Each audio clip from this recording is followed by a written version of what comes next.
Welcome everybody to RIPIN's Natural Supports, who's in my circle.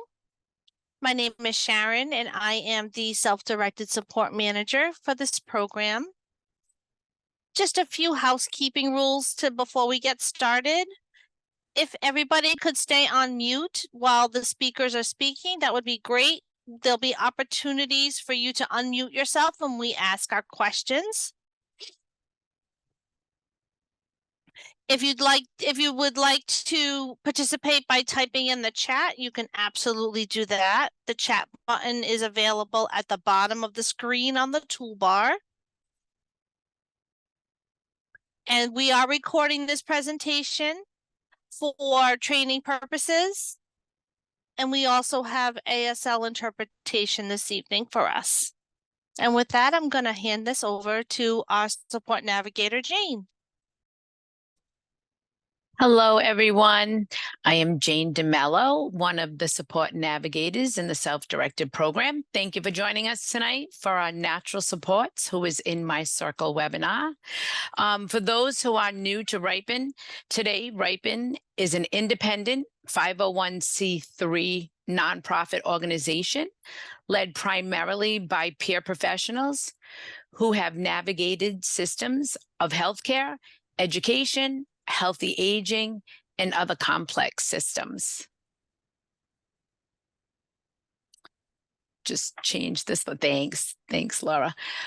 For those of you who want to know more about self-direction, it is a service delivery model for adults with intellectual and/or developmental disabilities who have been found eligible through the state agency, Behavioral Healthcare Developmental Disabilities and Hospitals, known as BHDDH.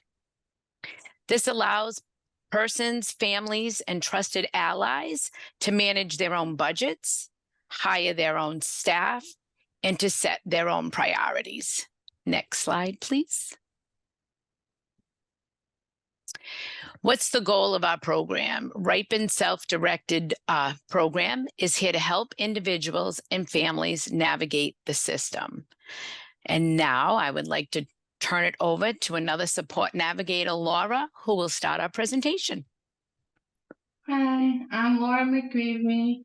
I'm a support navigator of the Self-Directed Support program here at RIPIN, and I am beginning this presentation on natural supports and what they are.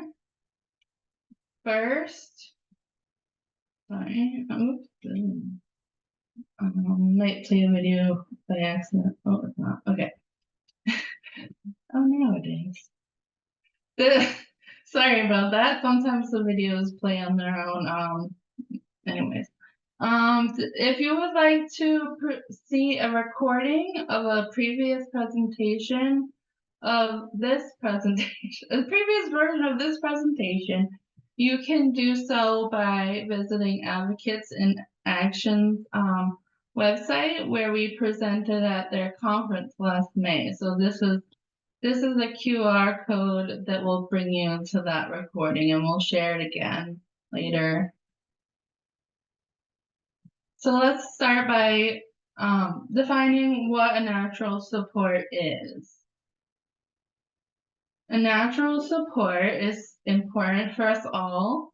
Everyone needs them. They can provide a safety net for us, and they can support us in both good and bad times. So natural supports are part of our everyday lives, and they can be found and needed in every point of our lives. Another important part to mention about natural support are that these people are unpaid. So when we think of DSPs, which are direct support professionals, our staff that we may have, these staff are not considered natural supports. However, your staff may change, may not always work with you, and so their relationship with you may change from a working relationship to more of a natural relationship, where they could become a natural support for you. For example, I was a DSP, and when I came to RIPIN, the two people I worked with we had different roles with each other. So I'll talk about that a little later. But also natural supports that you have already, you never know, maybe one day they could become your staff or be a source for finding someone to be your staff. Like maybe your sister has a friend that just graduated college and would like to get to know you and work with you. And that would be your sister helping with her naturals. So to get us started in thinking about who can be natural supports, we're gonna watch a short video clip from our favorite neighbor, Mr. Rogers. Just a disclaimer, when I play this video, it might share an ad right away, so I can't really fix that, but I'll skip it as soon as I can. Building your online business? Go to Wix.com and set up that we produce. Who in your life has been such a servant to you? Who has helped you love the good that grows within you? Let's just take 10 seconds to think of some of those people who have loved us and wanted what was best for us in life. Those who have encouraged us to become who we are tonight. Just 10 seconds of silence. I'll watch the time.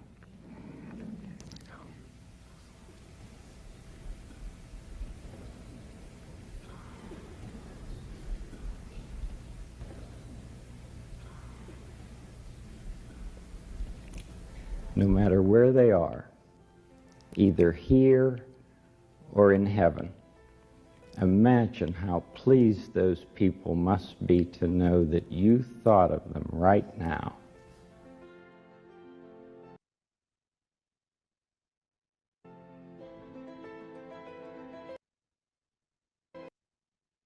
So now that we've watched that clip and done this exercise, we'd like to know, who did you think of? Because what Mr. Rogers is describing is someone that could be your natural support.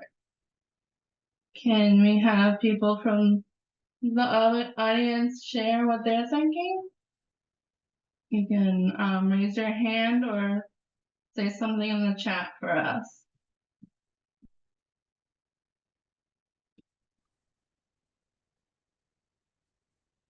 Mom. Hello.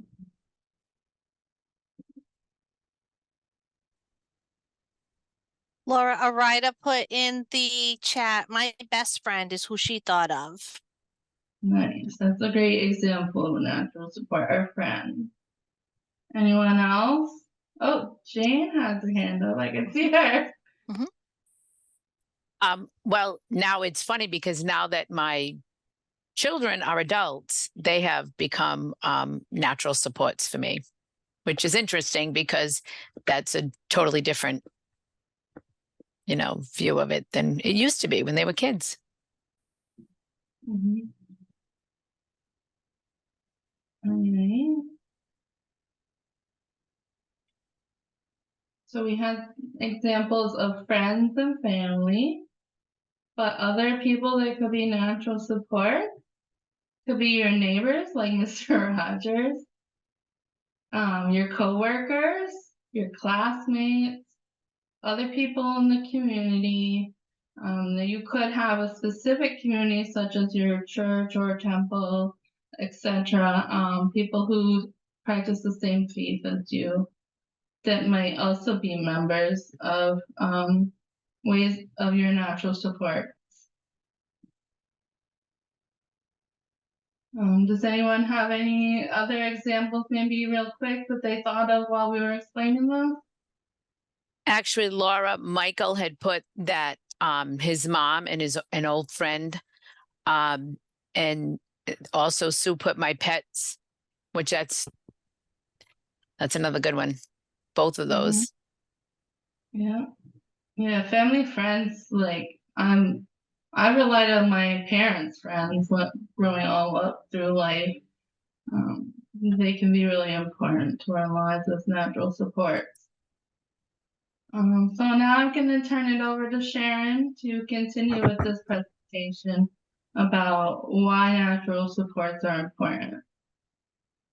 Thank you, Laura. So does anybody have any ideas about why it's so important to have natural supports in our lives?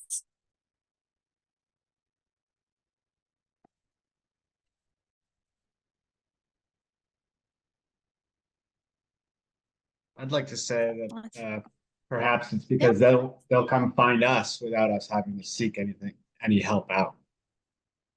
Yes, that's awesome. Thank you so much for sharing.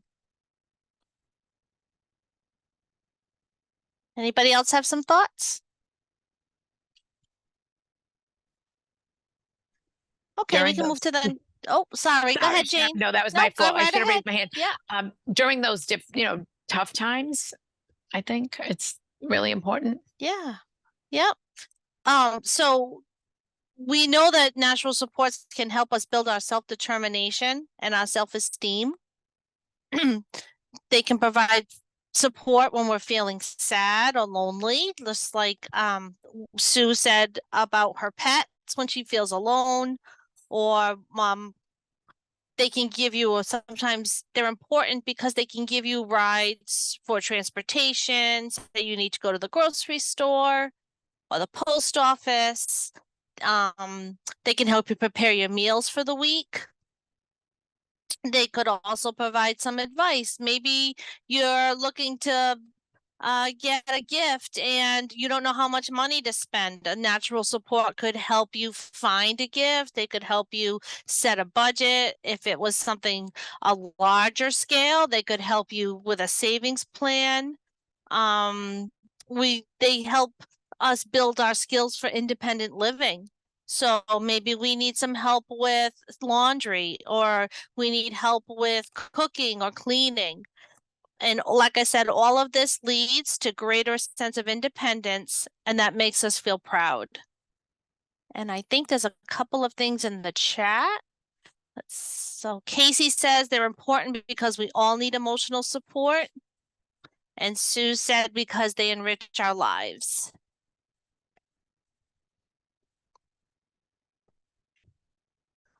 So let's talk about, we know we need them, but where do they come from? Any ideas about where we find natural supports?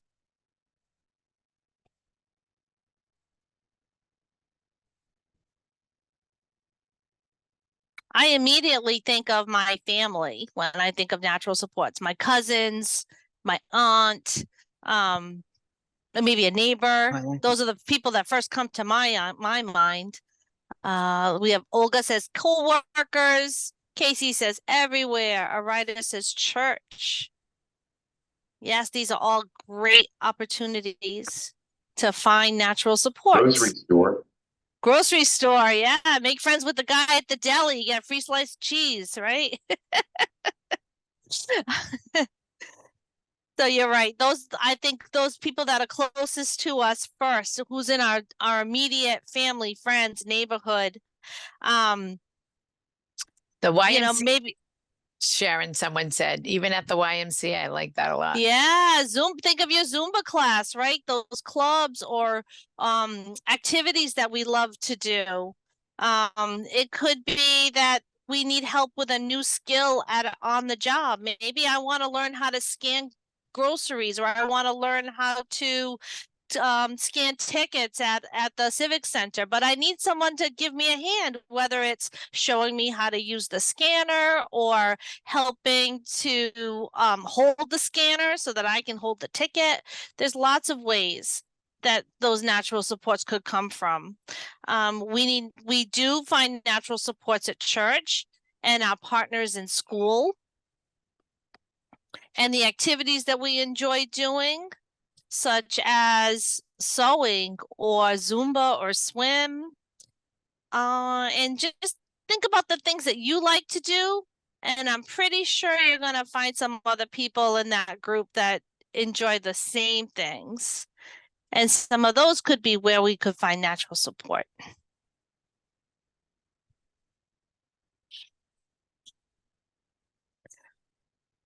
Okay, so we're going to our WH questions. When do I need my natural supports?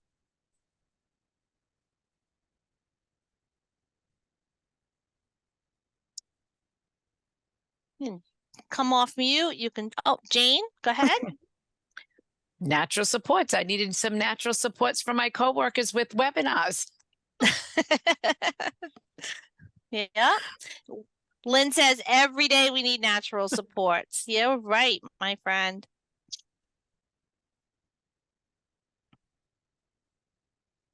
I know especially I need natural supports during big times of transition, right? We all lean on our natural supports. Thank you. When we need to make big decisions. Sometimes the big decision is what I'm going to have for lunch. And sometimes the big decision is it time for me to move out of my parents' house and get a place of my own?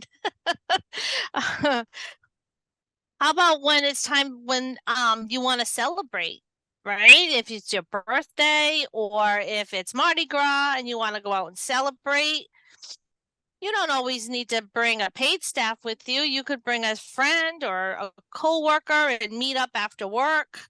24/7. What's that? 24/7. 24/7. Yes, that's Nice. right. We do need our natural supports all the time. Some of us do need those people all the time. When someone gets sick, suppose there's an emergency, you know, our staff is out sick and we had a doctor's appointment. Maybe a neighbor could help us get to the doctor's appointment on time. Or if you're going on vacation, it doesn't, sometimes it could be a staycation. It could be a trip to the beach. It could be a weekend in New Hampshire to go look at the foliage with the cooler air coming. And like I said, if you met up with these people who like to bike ride, maybe you guys decide to go on a weekend trip and you take your bikes and you're going to explore some new paths together. But you're not spending it like consumer and staff. You're spending it peer to peer, friend to friend, parent to parent. That's what we're looking for when we think about natural supports. And the circle, some of us have a really small circle and some of us have a really big circle. And it's going to change and it's going to flow based on the events that are happening in your life.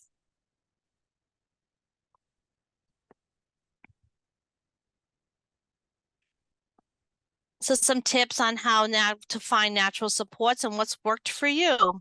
My tip is I have found successful natural supports for my son through friends at school.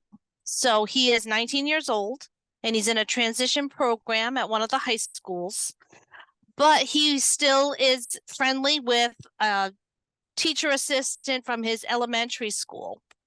And every once in a while, she'll text him and say, hey, you want to go for ice cream? I'll pick you up and we'll go down to the creamery and then I'll bring you back home. It's just really nice to see that connection. It could also be another friend that was a partner in one of the school programs that are the same age peers. You know, let's go to the movies. Let's go pick up a basketball game down at the park. Again, it doesn't always have to be an 8-hour shift. Sometimes just that little break for parents can make a huge difference in our lives. Now I'm going to pass it over to Olga and she's going to share her tip. Well, one of my tips who has been working for me is talking with my oldest daughter. She's my little angel here, and she's my natural support. She's very good. I can imagine we be without her. I'm gonna pass to Laura to see if she have any. Not.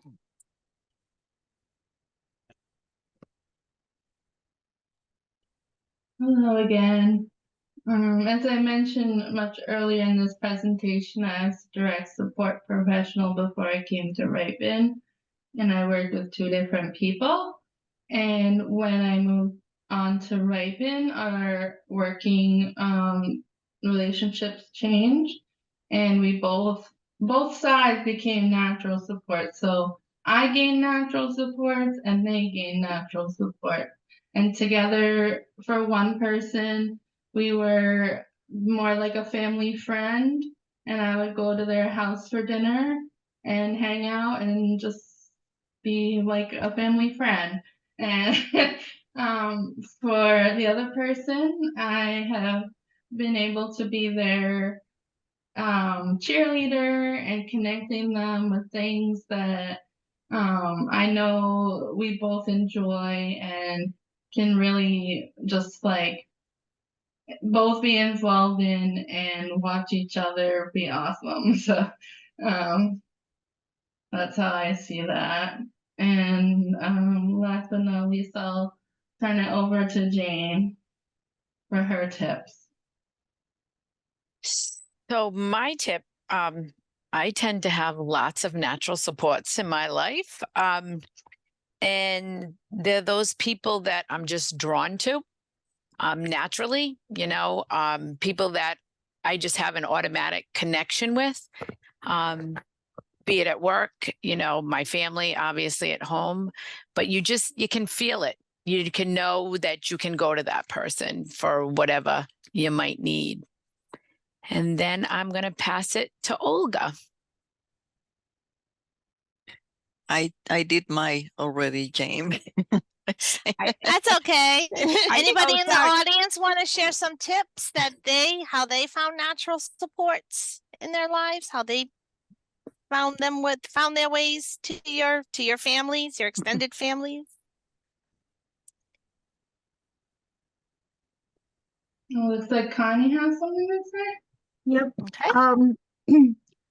I think the best way to find friends, which is really what a natural support is to get involved in things. That is not a million different things, but get involved in 1 or 2 things week after week or month after month, going back to the same place until you get to be known.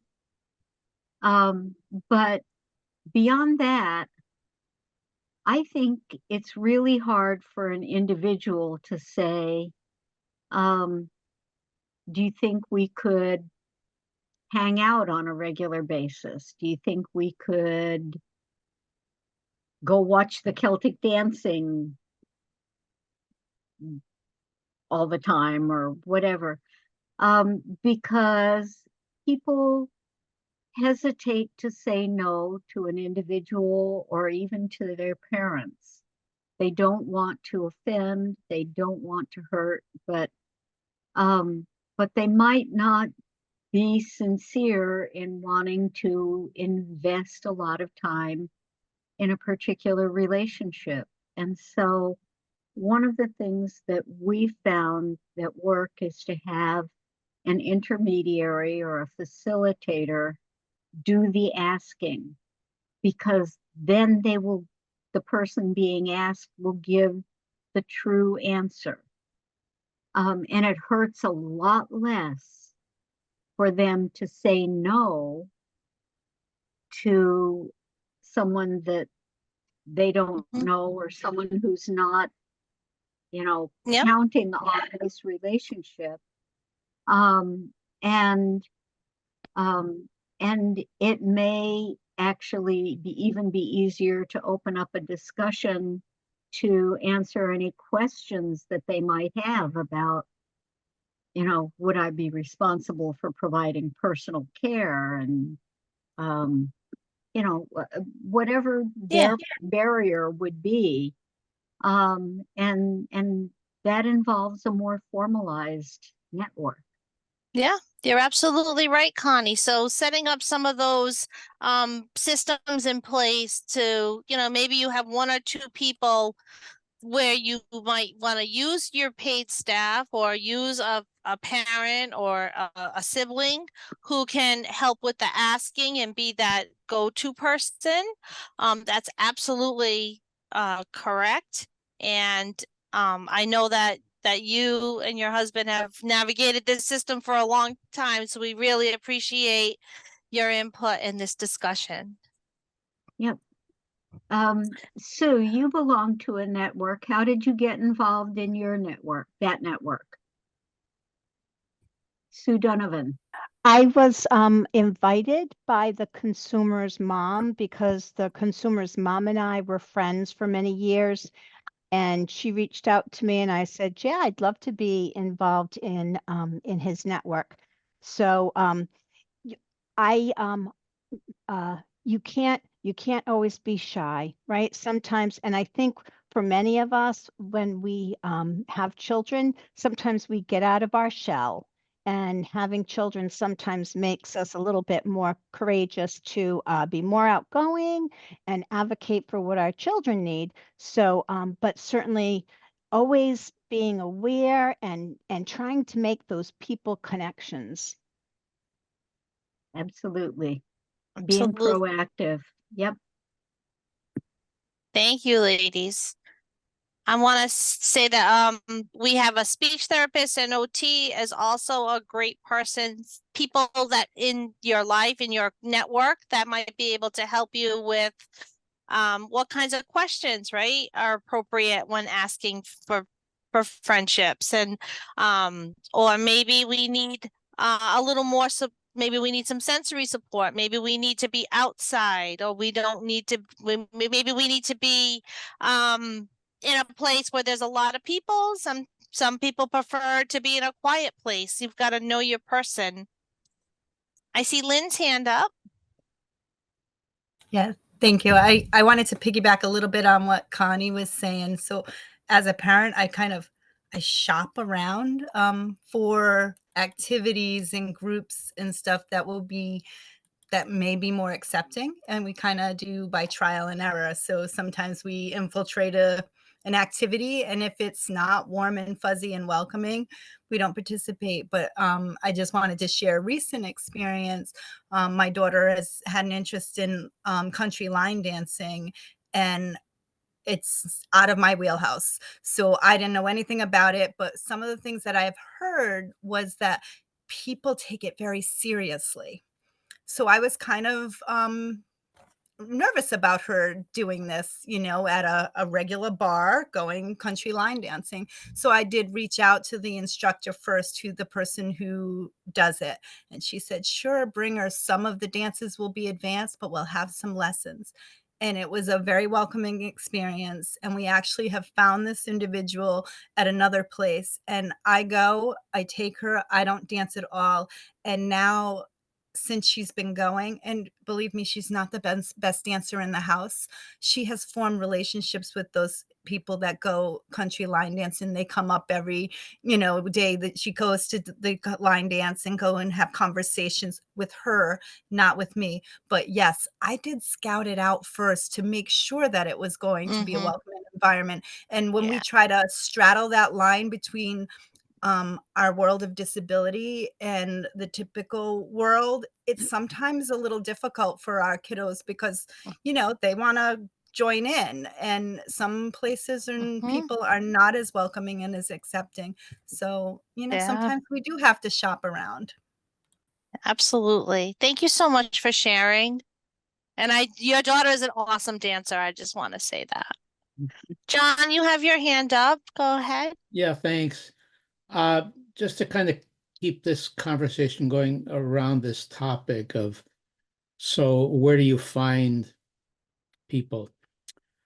I'm a big fan of a guy named Rudolf Steiner, who said almost 100 years ago, there is nothing more therapeutic than normalcy.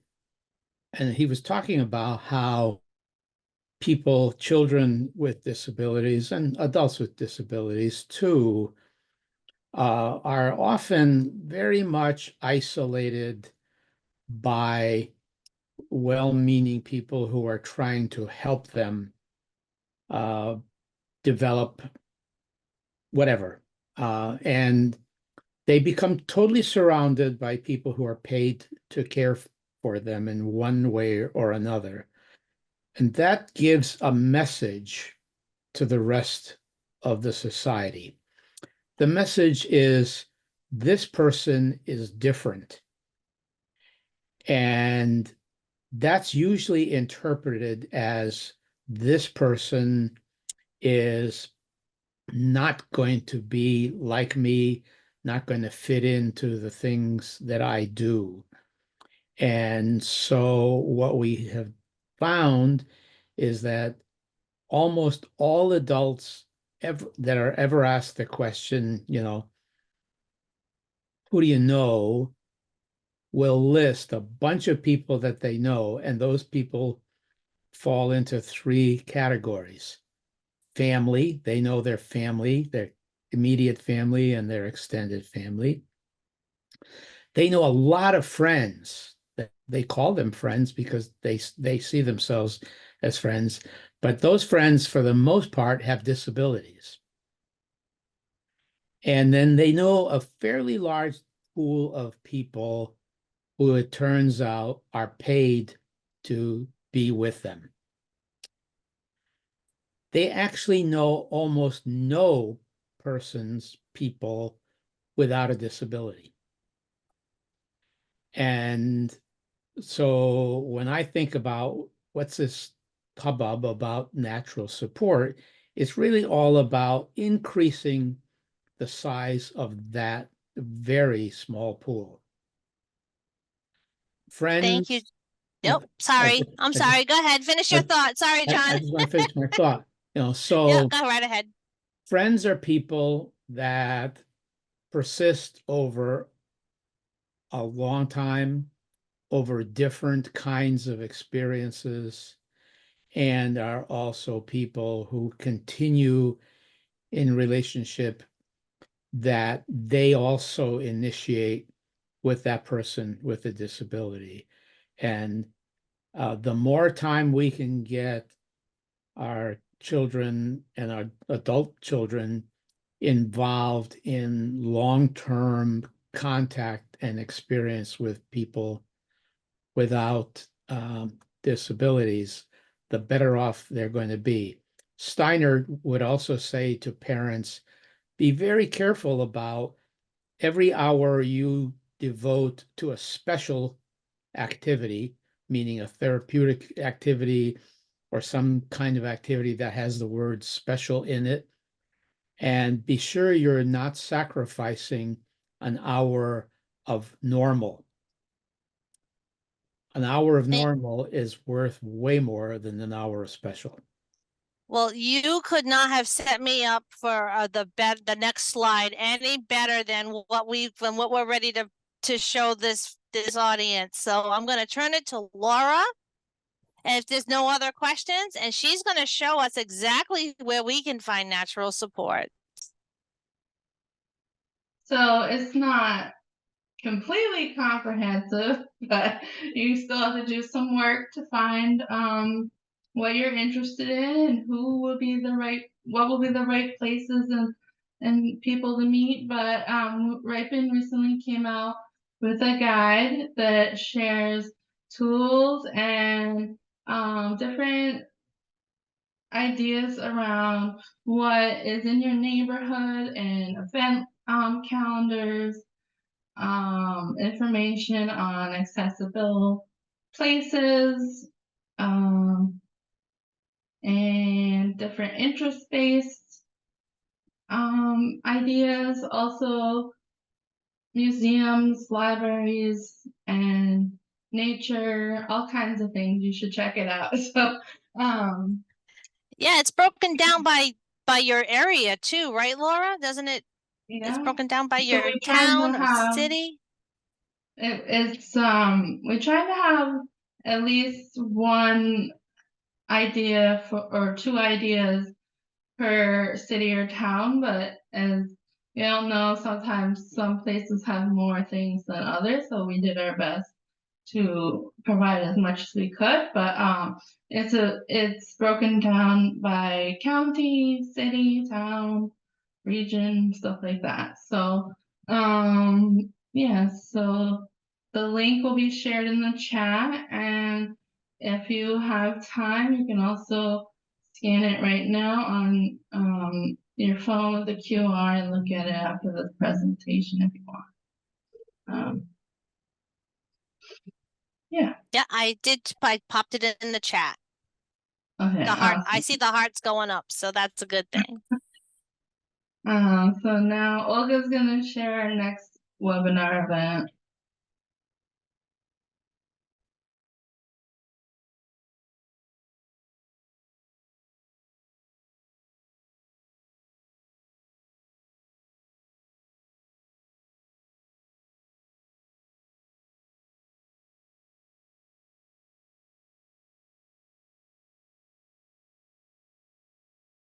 Olga, I think you're muted. Are you having trouble? Okay. Okay. Okay. I was gonna take over if you nodded your head. Well, good evening. My name is Olga Holz, and I'm the bilingual support navigator at RIPIN.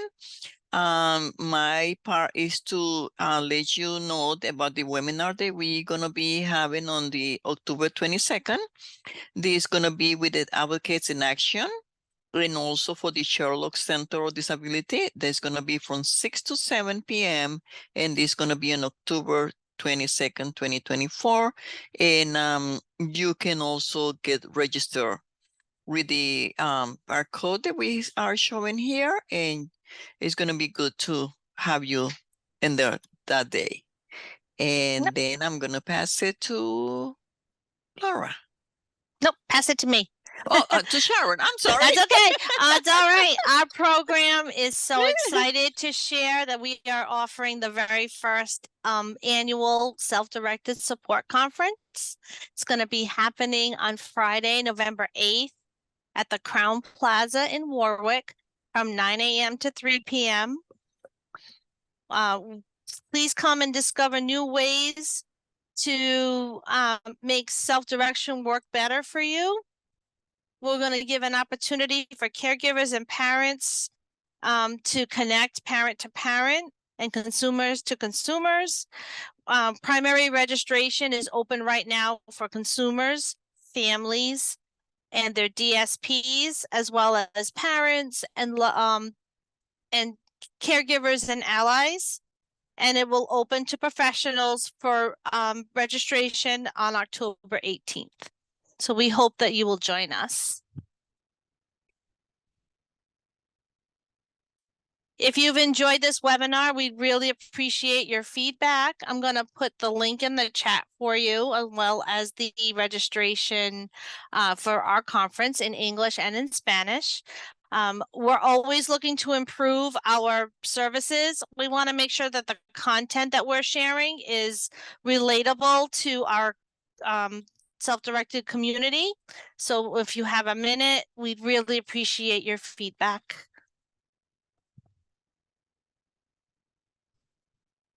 And just to let you know, I'm gonna give it to Laura. just to let you know, if you're looking for our previous content that's been recorded, we've recorded each webinar we've done since last August, I believe was our first one. So you can find that by going to our webpage or going to ripin.org/webinars/SDSP, and the QR code is there, and then we'll share that in the link in the chat. Also, we'd really like to encourage you to visit the Self-Directed Support Program RIPIN webpage, and that is ripin.org/self-directed support. We have a lot of cool resources such as the guide, resources in Spanish that we're starting to build, and some other cool things that you can find there. If you'd like to contact RIPIN, you can call us at 401-270-0101. And please reach out to us by email if you're interested, if you have a question for our team. It's self-directed support at ripin.org. And this is our website again. RIPIN also has social media that you can follow if you're interested, and that is listed there too. And that's what we have for you today. That's right. Thank you so much. We hope you've enjoyed our presentation. Thank you all for coming, and we wish you a great night.